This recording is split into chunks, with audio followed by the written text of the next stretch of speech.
E aí, pessoal, que bacana ter todo mundo aqui para mais uma análise profunda. Hoje a gente vai mergulhar de cabeça e desmistificar uma peça que bate no coração de quase toda aplicação moderna. Como exatamente os nossos códigos conversam com os bancos de dados? Pensem bem, toda vez que uma compra é finalizada na internet, um perfil é atualizado ou uma simples mensagem é enviada, tem uma engrenagem invisível trabalhando freneticamente lá nos bastidores. O objetivo desse nosso material de hoje é dissecar o funcionamento do ORM, que atua literalmente como uma camada de tradução. Se o mundo da engenharia de software às vezes parece um bicho de sete cabeças, a ideia aqui é tornar essa comunicação com os dados algo incrivelmente claro. Então, bora começar! Para começar, pensem no seguinte: como a gente consegue pegar objetos que vivem em 3D na memória, super complexos, cheios de conexões, e encaixar isso dentro de tabelas que são essencialmente planas, em 2D? Essa pergunta é a raiz de tudo. É o conflito fundamental da engenharia de software moderna, que a gente costuma chamar de descompasso de impedância. Funciona assim: os dados estruturados na memória do computador têm uma fluidez e uma forma totalmente diferentes daquela rigidez que o disco rígido exige para guardar a informação de forma permanente. É tipo tentar colocar uma esfera perfeita dentro de um cubo sem deixar nenhum espaço vazio, sabe? Então, como a gente resolve esse baita quebra-cabeça estrutural que afeta quase todo o sistema hoje em dia? Bom, para destrinchar esse assunto, o nosso roteiro de hoje vai passar por 5 pontos rápidos. Primeiro, os diferentes idiomas de dados. Depois, o ORM como nosso tradutor universal. Na sequência, as vantagens do mapeamento. Aí entramos no custo oculto da abstração. E, por fim, vamos descobrir quando é a hora certa de demitir esse tradutor. Então, vamos direto ao ponto 1, as diferenças fundamentais entre os idiomas de dados.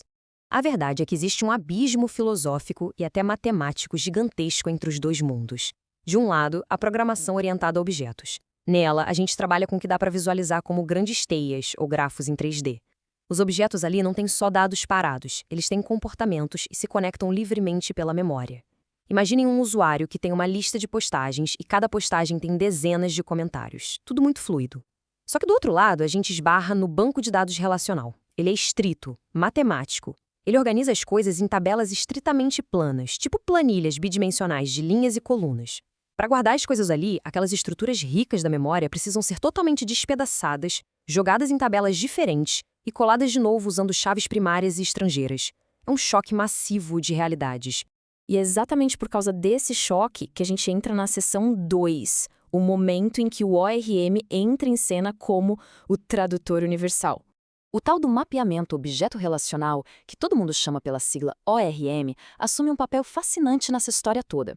Ele é como um operário invisível e incansável. Na prática, é uma camada de software super robusta que fica ali, sentada confortavelmente bem no meio do caminho entre o código expressivo que a gente escreve e a frieza do banco de dados. Ele faz o trabalho pesado de pegar os nossos objetos nativos em Java, Python, C# e transformar tudo em instruções de texto e tabelas que o banco consiga entender perfeitamente. É essa ponte que permite que a equipe continue pensando em objetos 3D fluidos, enquanto a matemática pesada do 2D rola invisível em segundo plano. Para deixar isso ainda mais claro, imaginem que a nossa entidade de dados, o nosso objeto lá no código, é um carro esportivo novinho, totalmente montado e pronto para acelerar. O motor fala com o acelerador, que gira as rodas, tudo interligado. Só que o banco de dados relacional é como se fosse um armário gigante e super burocrático, cheio de gavetas separadas. Uma gaveta só para pistão, outra só para pneu, outra só para os parafusos. O mapeamento do ORM é literalmente o manual de instruções que ensina o sistema a desmontar esse carro em milissegundos. Ele tira as rodas, o painel, os bancos e arquiva cada peça microscópica na gaveta certa. E o mais legal? Quando a gente pede o carro de volta, o ORM corre nas gavetas, junta tudo e remonta o veículo na mesma hora. O passo a passo disso é quase uma alquimia técnica. Começa assim: a aplicação pede para salvar a entidade. Imediatamente, o ORM entra em ação e consulta os metadados dele, o tal do manual de instruções, para entender como aquela classe se encaixa no banco. A partir daí, começa a desmontagem. Ele pega as propriedades do objeto e gera na mosca o código SQL exato para aquela operação. E, por fim, os dados viajam pela rede e são guardados nas suas gavetas. Tudo isso acontece numa fração de segundo, totalmente oculto de quem está programando. Avançando para a seção 3, vamos entender por que todo mundo ama usar isso. Quais são as reais vantagens do mapeamento? Os benefícios de colocar um ORM na jogada são enormes, pessoal.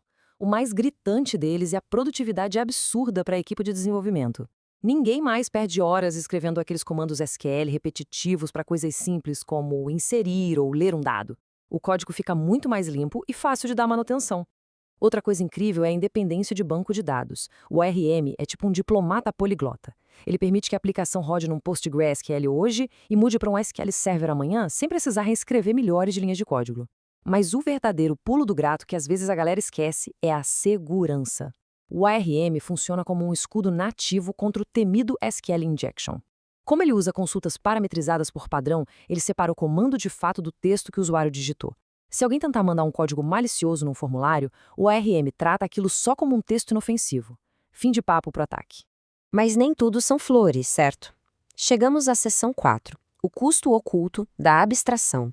Toda tecnologia que esconde a complexidade debaixo do tapete acaba cobrando um pedágio pesado no final do dia. Na engenharia, a gente chama isso de imposto da abstração. Pegar os dados achatados do banco e remontar em objetos complexos na memória não sai de graça. A gente chama esse processo de hidratação. Ele custa muita CPU e RAM. Além disso, para saber o que mudou e o que precisa ser salvo depois, o ORM fica rastreando o estado de cada entidade, criando tipo uma sombra das variáveis na memória. Num sistema corporativo gigante, cheio de dados trafegando, esse rastreamento suga os recursos da máquina rápido demais, gerando lentidão. É a armadilha clássica, uma ferramenta feita para facilitar a vida, mas que, se levada ao limite, começa a expor fraquezas estruturais e degrada o sistema de um jeito super silencioso. E falando em degradação, olha só um dos maiores desastres que pode acontecer, o famoso problema da consulta N+1. A história é a seguinte, o código pede uma lista de 100 pedidos no e-commerce. O banco vai lá, super eficiente, e devolve os 100 pedidos numa tacada só. Lindo, né? Mas aí o código entra num loop para ler o nome do cliente de cada pedido, um por um. O ORM, que não tem bola de cristal para saber o que o código vai fazer em seguida, simplesmente reage. Para cada cliente que o loop pede, ele faz uma nova viagem até o banco de dados. Ou seja, o que deveria ser resolvido de forma elegante, com uma única junção bem feita na primeira requisição, vira uma tempestade absurda de 101 requisições individuais. Isso congestionaria qualquer rede e simplesmente destrói o tempo de resposta da aplicação. É a mesma coisa que mandar 100 carros separados para buscar um item cada, em vez de mandar um único caminhão para trazer tudo. Então, se o imposto é alto, entramos na seção 5, quando é hora de demitir o tradutor. Sabendo desses gargalos, a gente chega no nível mais maduro do design de software. Reconhecer quando a ferramenta vira um peso morto. Tem cenários críticos em que insistir no ORM é um tiro no pé. Por exemplo, processamento de lote pesado. Aquelas rotinas de ETL rodando de madrugada com 500 mil de registros. Se o ORM tentar hidratar e rastrear tudo isso linha por linha, a memória vai estourar na certa. Relatórios analíticos massivos são outro exemplo. Cruzar dezenas de milhões de linhas só para tirar uma média ou fazer um gráfico não precisa de objetos complexos na memória. Tem casos documentados onde só de tirar o ORM e colocar um SQL puro bem escrito, o relatório caiu de dolorosos 47 segundos para uma fração de milissegundo. E claro, sistemas financeiros de tempo real, onde um microsegundo de atraso custa milhões. Nesses casos, essa sobrecarga de tradução é inaceitável. O tradutor tem que ser demitido sem pena. Para resolver esses dilemas com sabedoria, a recomendação de arquitetura moderna não é de tudo ou nada, é o hibridismo estratégico. Onde precisa de performance extrema, usa o SQL puro direto na veia, tirando qualquer camada do meio. Mas tem um caminho do meio super interessante, os chamados micro-ORMs tipo Dapper. Eles são incríveis porque te dão um desempenho altíssimo, quase colado no SQL bruto, te entregam os dados mapeados bonitinhos, mas jogam fora todo aquele peso de rastrear estado e hidratar coisas profundas. No fim, a arquitetura fica modular. A gente usa um ORM completo onde as regras de negócio são complexas e a produtividade importa mais, e chama um micro-ORM ou bom e velho SQL puro para aqueles relatórios pesados e leituras ultra rápidas. É pegar o melhor dos dois mundos. Para fechar essa nossa análise de hoje, fica uma grande reflexão. Será que, nos sistemas em que trabalhamos, não estamos sacrificando um desempenho crítico só para manter a ilusão confortável da simplicidade? Não me entendam mal. O mapeamento objeto relacional é uma invenção genial. Ele acelerou muito o desenvolvimento de software no mundo todo. Mas as ferramentas de abstração servem para facilitar a nossa vida, e não para servir de desculpa para a gente não entender como o motor funciona lá embaixo. Ignorar os fundamentos de banco de dados só por conveniência é assinar um cheque em branco de dívida técnica lá na frente. Saber o momento exato de abraçar o tradutor universal E a hora certa de deixá-lo de lado em busca do poder bruto do SQL é o que realmente separa um design de sistema ok de uma arquitetura madura, performática e resiliente. Espero que esse nosso mergulho tenha deixado as águas desse descompasso de impedância bem mais claras. Pensem nisso e continuem sempre aprofundando os estudos.